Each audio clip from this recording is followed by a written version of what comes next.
From Central Indiana's #1 news source, this is Fox 59 Tonight. Good evening. Thank you for joining us here on Fox 59 Tonight. I'm Cameron Riddle. Thank you for downloading our new Smart TV app on your Roku, Fire TV, Apple TV, and now on Samsung. And if you're watching on YouTube, make sure you hit the subscribe button so you never miss any of the conversations that we have every night right here on Fox 59 Tonight. So for the past couple of weeks, we've been bringing in Deja to talk about some deep conversations. Now, in the past couple of episodes, we've started a conversation about weight loss, something that both Deja and I both have lots of experience with. We've done all the things, and some work better than others. Some don't work at all. Some work really well. And it becomes a part of the conversation of, is there a right way to do it? So last time we just had a little bit of a discussion, but this time we're going direction with some experts in studio as we talk about fitness and weight loss and how you can have success in doing that. To co-host today's show, this edition of Fox 59 Tonight, in studio is Deja with this segment of The Deep Dive. Absolutely. We're going to be talking about something super personal to so many of us, that many of us have struggled with, that many of us go through, and that is weight loss, okay? And we are going to give you some hands-on tips and get you in tune with one of the best community workouts, and it's free. We're here today with the creator of The Hill, Brandon Beasley, and the Coach Q, okay? And so they're going to tell us about The Hill, the biggest workout that's going on right now. It's in the community, and it's free. Tell us more about this, Brandon. What is The Hill? What can people expect when they come out? Well, The Hill is exactly what it is. It's just a hill. We get people out there, get them moving. Right. What y'all can expect coming to The Hill is to work. You're going to come out there, you're going to work, you're going to see everybody else working, all ages out there working. It's fun. It's family oriented, it's community oriented, and it's just a good time while putting in some work. Okay, so tell me, how did The Hill get started, and when did it get started? I started The Hill back in 2019. Mm-hmm. I took a couple of my clients out there to get some cardio in, and then I kind of decided like I wanted to make it a thing. I literally made a Facebook post asking people who wanted to come out and run The Hill with me, and I had about 6 people out there. And then from there, the following weeks, it just took off. I looked up and went from 6 people to like 250, 300 people in literally like 2 weeks. And went big and big and bigger, and has gotten bigger and bigger and bigger over the years. And so what year, about what time, because you stopped at some point and you took a bit of a hiatus. Yeah. At what point did you? I stopped in 2022. I closed my gym due to a major flood. And that's when I kind of like took a step back from the fitness and The Hill and everything like that. But like ever since I started, like I've been getting calls, getting just requests from everybody to bring it back. And that's how we're here now. And one of the biggest purveyors, one of the biggest pushers for you to bring this back was Franklin Gatson. Coach Q is in the building with us. Coach Q, can you tell us, why did you want this back? What was the reason for that? I was one of the early supporters of The Hill when he first started it. I loved going out there, putting some work in with the community, with the group that he was building. And I just saw a vision for what he had going. So when he took a break, I was constantly in his ear. I was texting him, I was calling him, hey, we need to get back outside. What you doing?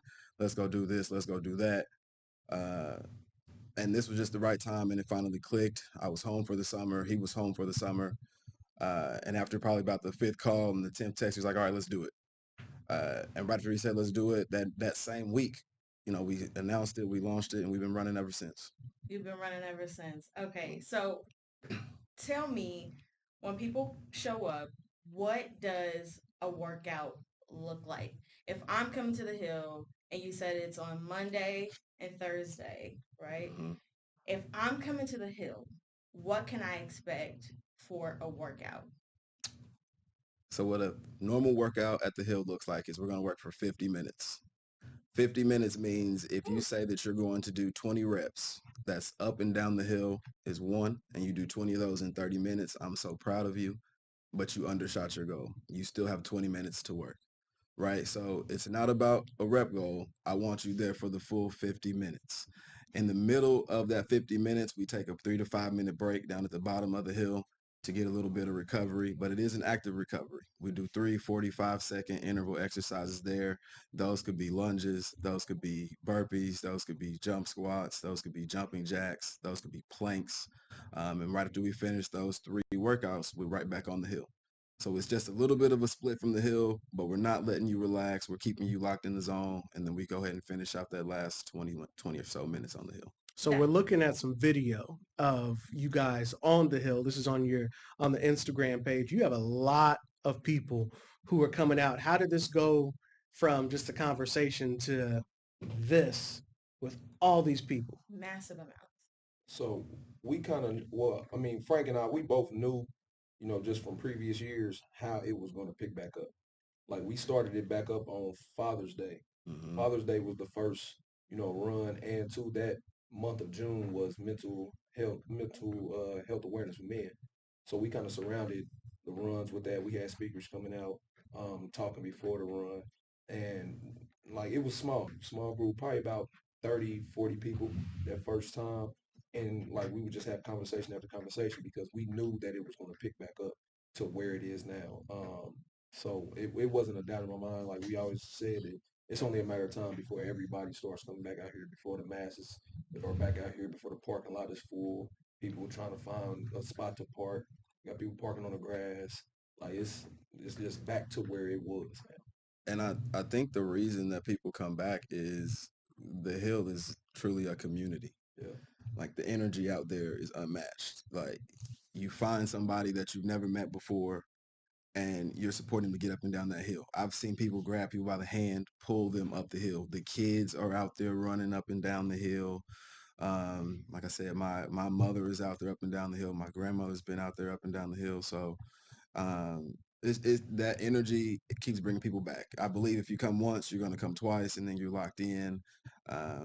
And people love getting the good work, especially when you're surrounded by people who are doing the same thing you are. People are really mad when they miss it now. Mm-hmm. It's crazy. Like, really? Yeah, once you locked in, you feel like crap when you don't make it. Yeah. Yeah. So and I gotta address the viral post at this point Mhm. because people are also finding relationships at the hill. Yeah. People are also Yeah.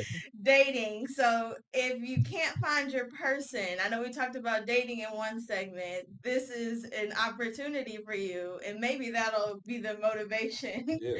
for you to get out there and work out because people are also finding their person at the hill. So Hey, listen, if it's okay to go to a bar and get drunk and meet somebody, then it's totally fine to meet somebody who's doing something to improve their physical fitness too. look, It's all love at the hill. Come find you some love at the Come find you some Find some love love. at the hill. hill. It's there. It's waiting on you. So how has how has creating the hill changed you personally? Um, it's changed me in a multitude of different ways. So I have a nonprofit organization, Triple Bless Inc. Sure. And I run my fitness business under that umbrella. So it's just making I do a lot of give backs. I give back to the community in so many different ways, and this is probably the biggest give back Mm-hmm. to the community that I can do. Like it just opens my heart up even more just to want to give back. Just seeing people constantly coming out there, constantly running, constantly keep showing up, constantly wanting to better themselves. With us leading them, it just makes me want to keep on doing it. What about you, Q? Yeah, I can piggyback on that. I think for me, it gives me the opportunity to just give freely.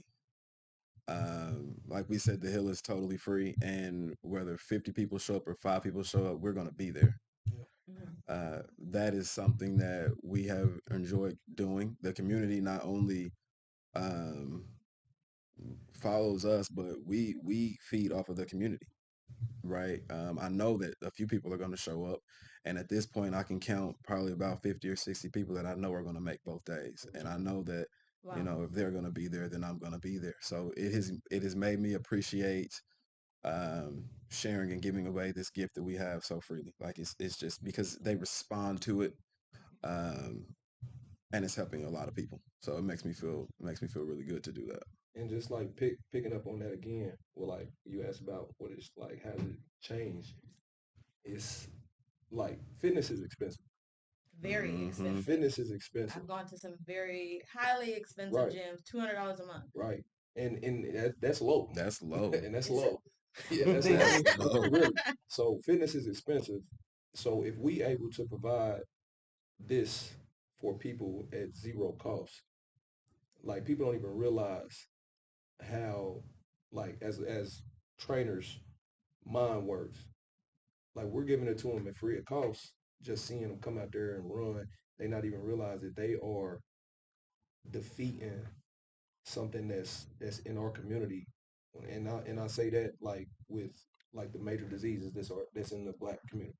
Like you're not realizing that like diabetes is high in Black people.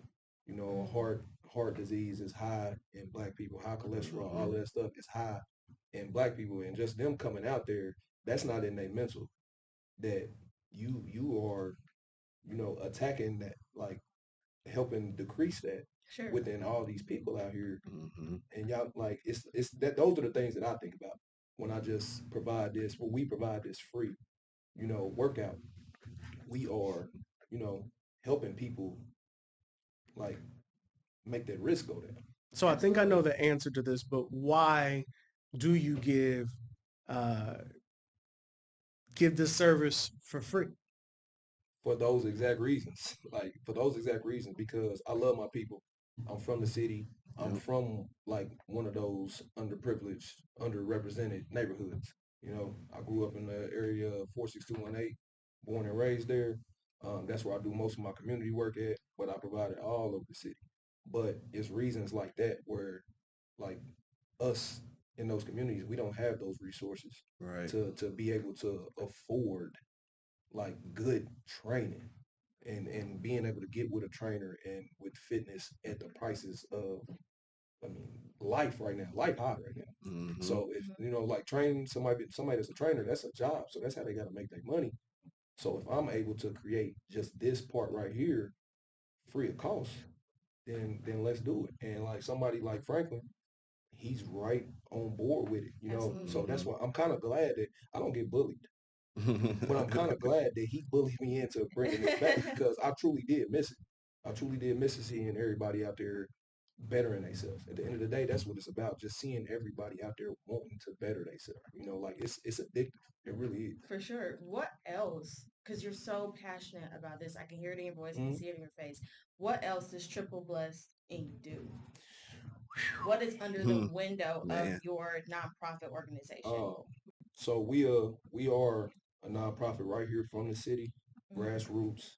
We are the city. People that work for the organization are the city. They're from that environment. We do everything from back to school giveaways. Thanksgiving drives. We feed 1,500 families for Thanksgiving every year. Wow. Christmas. We give Christmas. We give kids 2,000 gifts for Christmas every year. Mentoring, father engagement programs. You name it. So if a person wants to get involved in that, how do they get involved with? We know how we can get to the hill. Yeah. How can we get involved in Triple Blessed? Right. So all the information for everything is on the website www.triplblessed.org. The word blessed does have 3 S's in it. And all the information from the hill to our drives to volunteering to donating, everything is on the website. You can also follow the Triple Bless Instagram page, Triple Bless Inc., Triple Bless _Inc. We got all the information about all of that stuff on there. And do I see a basketball team? Yeah, so I do have a AAU program that I'm the director of that falls under the organizations as well, but that's tied more to the fitness side of things, the sports oriented. So For it's sure. prolific proteges. Those are my babies, man. I love them kids, and I'm what I'm doing with them is that I'm trying to duplicate myself Hmm. with all 11 of my players.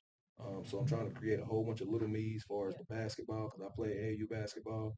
And tell me more about your basketball experience and your background as a basketball player. Okay, yeah, I played at Arlington High School. Hmm. Went to college. I played at William Penn University. Was a first team All American, Player of the Year. I played overseas basketball professionally for some years before injuries took me out. Um, just just That's a big just a deal. little. Like you saying it like it's something slight. You play Yeah, overseas. it's Where did you play? I played in Saudi Arabia, played in Luxembourg, played in Germany, played in Australia, played in the Where'd you Philippines, play Wow. with Preston at? Luxembourg. Luxembourg. Yeah, yeah, Okay. he was in Luxembourg with me.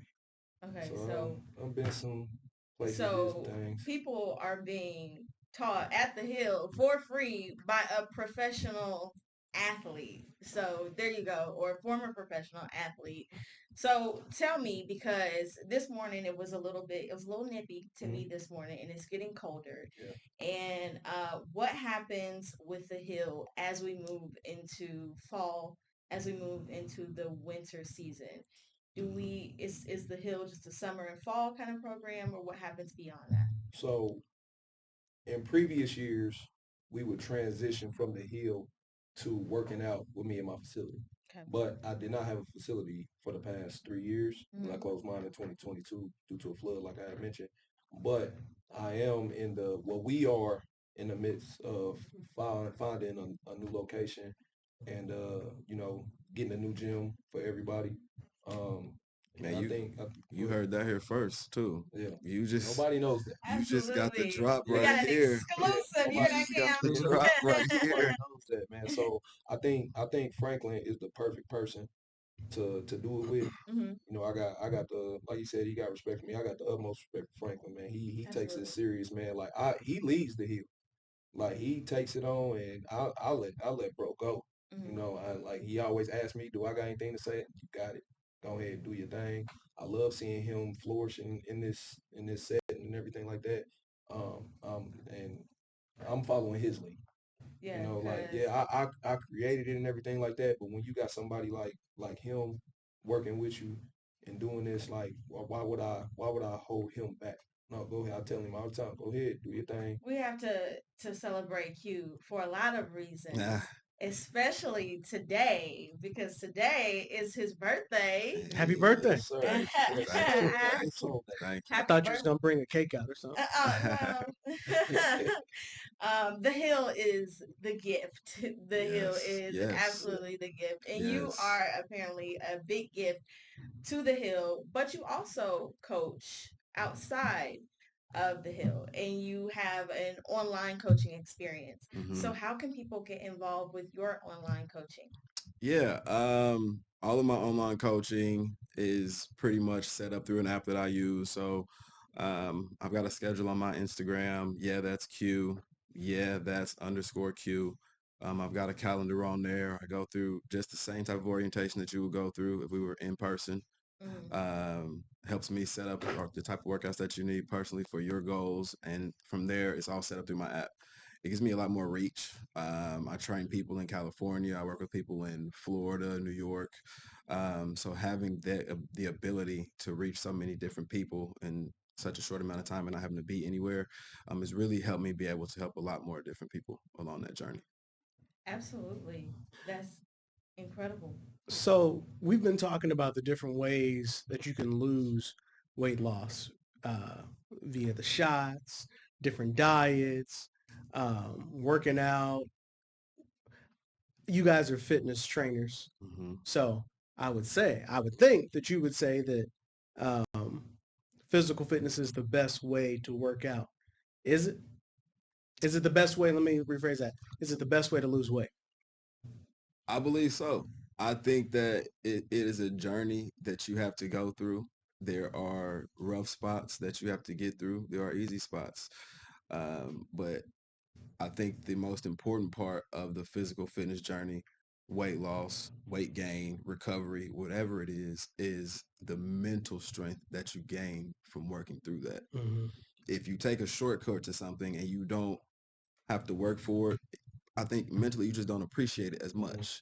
So when somebody does something like a fad diet and they lose 20 pounds in 2 weeks, you're going to put that back on because you didn't have to do anything for it. You didn't appreciate it. You don't know what you really did to get to that point. So I believe, there are situations where you have to take other measures, but by and large, actually putting in the work, no matter how long the time it is, whether you only get close to your goal but don't hit your goal, I think you just have a different type of appreciation for it, and you'll be more willing to do what you need to do to stay there. Now, is there when you're, I think no matter what you do, I think we always, whether it's just dieting or the shot, what I have found is it's not just any one of these things. You have to do a combination of things. So even if you're going to a fitness coach, physical trainer, running the hill, there's other things you got to do, including eat right. So how do you encourage, how do you tell people, because on one hand, people think, okay, if I work out, I put in the work, that's all I need to do.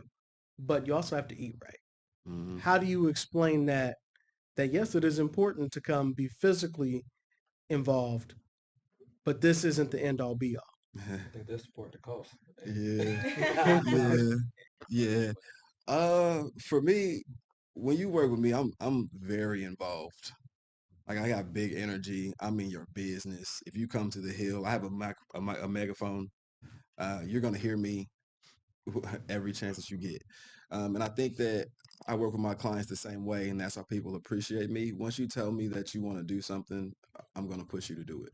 So I'll provide you with 50 meals that you can make in 15 minutes if eating is your struggle. If waking up is your struggle, I'll get up 5 minutes before you're supposed to and call you, right, to check in. Like, I don't mind doing those things. I think simplifying it as much as I can is why people appreciate working with me. And they know that I'm going to check in. I got something to say. I need to know what's going on. Did you eat? What did you eat? You going out? What did you drink? Did you get your workouts in? Like I just have that type of energy. Like I'm gonna push you towards that goal that we talked about. How important is sleeping? Extremely, extremely, extremely. What about sleeping versus working out? Because sometimes people will be like, you've got to work out at say 4, 5, 6 a.m. or late at night. Is there a little bit of a give and take or? Whenever you get that, whenever you are scheduling your workout in, you have to plan your sleep around that. Yep. Sleep is just as important as your diet.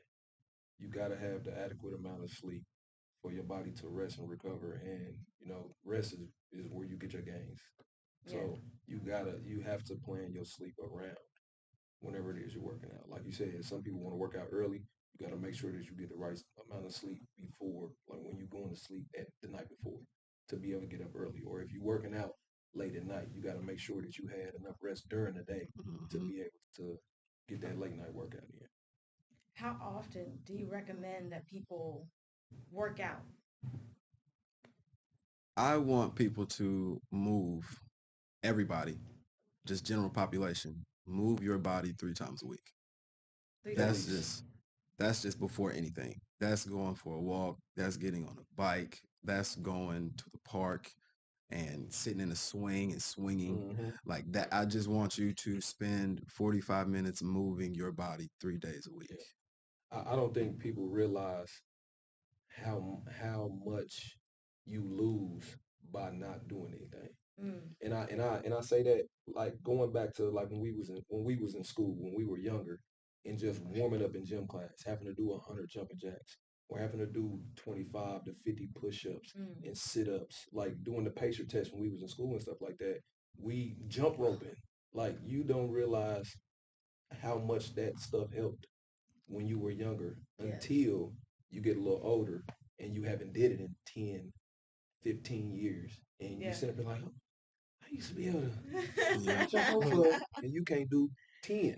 I'm like, oh my God, I So can't make it halfway up the hill. I mean, so that's what I'm feel like that's what he's saying. Like you have to move, whether it's walking, skipping, swinging, whatever. You just got to get moving for sure, at least 3 times a week. So the other part about working out that you also still have to do is you do still have to eat. Yes. So you mentioned something that I think Q will perk up people's ears. People also are trying to figure out, okay, I'm always on the go. I'm working out, but I'm working, going from here to here. I got the kids, I got this, I got that. Trying to find some food to eat on the go. Don't really have time to sit down, but I need some grab and go, but I also need some energy. That's also a hard part. How would you guide people in that? You mentioned you've got, what'd you say, 50 meals? Yep, I've got a guide, 50, 15-minute high protein meals. And is that meaning 15 minutes to make or 15 minutes to eat? 15 minutes to make. Okay. Again, that's one of the things that you just have to plan for. But it's only hard because it's not a priority, right? You have to make it a priority. Like sleep is a priority, moving is a priority, eating is a priority. That's only 3 things if you think about it. And I have 24 hours in a day. And when I'm talking about sleep, that's accounting for the time that I can't do the other. So that's not even a worry of mine, right? And when you're talking about on the go, you have to just plan for it. So meal prepping is a thing. I have tons of friends who meal prep. I will send you a shout out. I've got that 15-minute guide. Once you want something bad enough and you have to rearrange those priorities for it, it's no longer difficult to do. I think once you just make that decision or hit that wall, because at one point or the next, fitness and health will be a priority, whether it be you choose it or you have to. So let's say you make your 15-minute meals, but then you go out and you forget said meal at home. Is there anything out there? Are there any places you can go on the go? Because everybody has their salads on their fast food menus and all these different things now, Subways and all this stuff. Is there anything out there that you can think of that's cool to eat on the go? I think that you can find something okay as a replacement anywhere. Okay. The problem becomes when it's no longer a replacement, it's a habit. So if I have to stop at Wendy's because I forgot my meal, I'm not going to get anything fried. I'm not going to get French fries, as bad as that hurts people's hearts. So I'm looking at something grilled. I'm looking at something that's not super topping heavy. I want it real basic. It's just a fill-in, right? So it's not going to kill me through that. But Something to hold you over. Yep. I just need to tie myself over real quick. But none of those things taste good. No. Hey, listen. This requires hard work. That's why you cook it. If you cooking it, it's gonna be good. Okay, right? so take me through. You have 50 meals. Take me through one of them. What does one of the meals look like? I know you said high protein. I hear a lot of people talk about high protein as it relates, and tell me what one meal looks like. An ideal meal and a good one. I mean, I think they are pretty good. I'm a big breakfast person. One of the things that I am super proud of is I have a homemade pancake that I'll make. I'm a big believer in the Bullet, the blender, and the Ninja, so I'm always in there mixing something up. But in the guide, those pancakes come out to be about 300 to 500 calories, depending on the toppings that you add to them. Tastes really good. I have a syrup recommendation in there. And then, just the normal breakfast, like your egg whites, your turkey bacon. I'll show you how to make those things different ways to give you different tastes. So now I hear you, but I heard pancakes. And when I hear pancakes, I like run scared off of pancakes because all I hear when I hear pancakes is carbs. And I just think, oh my God, it's so unhealthy. I can't have carbs. Carbs are like the enemy and they are what make you fat more than anything else. This is like my brain telling me this after all the years of things that I have heard. Now I hear good things about protein, But when I hear pancakes and then syrup on top of that, oh Mm-hmm. my God, It's we're real good just, too. Um, Again, I think that there has been a lot of misinformation floated around as far as proteins, carbs, and fats. I think there's been a lot of misinformation that has caused us to have a bad relationship with food, because carbs are essential. You need carbs. Without carbs as an energy source, you're pretty much drained and dead. And again, it's just one of those things where you have to learn how to work them into what it is that you're trying to do. okay. Um, Avoiding carbs is only going to get you so far. For the majority of people, there are outliers who live their lives that way. I am not one of them. I'm not a proponent of that, and I think I'm in pretty good shape. So, You talk about a bad relationship with food. hmm How does a person get a good relationship with food? Because currently I think I have too good a relationship with chocolate chip cookies, and I might hmm need to flip mine hmm a little bit. hmm So how do you get a good relationship with said healthy food? um, for me, eating changed when I started to prepare food myself. Not even to say that um, I was trying to meal prep or anything like that, but just actually taking the time to look at what it was that I was outside buying versus cooking it at home, seeing how it tasted different, how I felt different when I made that choice to be in my own kitchen versus going out and buying it. Um, Food has taught me an appreciation for time, as we just said. It can be time consuming. So, learning how to manage the calendar and the schedule so that I can make those good meals that I do enjoy Mm. versus having to go get something that not so much. Uh, so yeah, I think just taking a moment, taking a step back, and actually trying it. Like people say they don't want to cook because it's expensive, but I mean, I think it's the same price or cheaper, honestly, if you can, go spend $60 at the grocery store versus going to fast food 2 or 3 times, spending $15 to $20. I mean, you do the math, but I think I can fill my kitchen up and get in there and figure some stuff out. And I think that helped me understand what it was that I needed as far as food goes. Meal prepping, when I used to do it in the era of 2019, that was one of the things that definitely changed my life, and it catapulted me into another arena because it does change things when you are cooking it yourself and you're looking at it yourself. You're like, oh, well, I don't need this and I don't need that, Mm-hmm. and you can also save a little bit of money that way. Mm-hmm. But Definitely. are you hearing this, Cam? Well, I, I, I've been thinking about what Coach Q over here has been talking about. See, because when you first started, you said that all fitness and some of those fad diets, how people might not appreciate it. I did a diet back in 2018, 19, and I lost a bunch of weight, and I actually kept it off. Mm-hmm. But um, it was but because of what it taught me all the other things that you were talking about later, about portion sizes, because you had to prepare your own food. Mm-hmm. You had to you I was literally weighing my food, so you're eating a lot of proteins. Yep. And you were cooking it yourself. They didn't want you to use fats, oils, carbs, sugars, all these different things. So, and that wasn't a diet where I've had to like where that it was physical, where it was to work out, and I've done those too. And I actually think the diet, doing the diet part was harder because I only gained weight recently because last year my wife was pregnant, and so every time she would eat, I would eat. That's the only reason why I Fair gained. enough. sure. That's the only reason why that happened. But Yeah. before that, I was even when I started, working here, I'm on TV, so I'm working out. That wasn't as hard. That was only time consuming because I'm a very busy person. Only thing I hate about that was it was time consuming, but I still felt like I could eat whatever I wanted because I was burn it right off afterwards.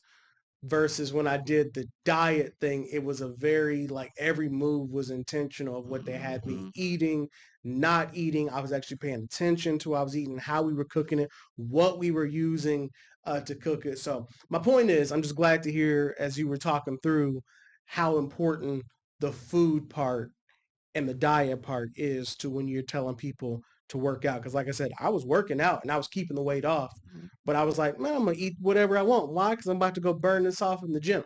So I don't know. I think, at least for me, the first one gave me a better appreciation Mm. for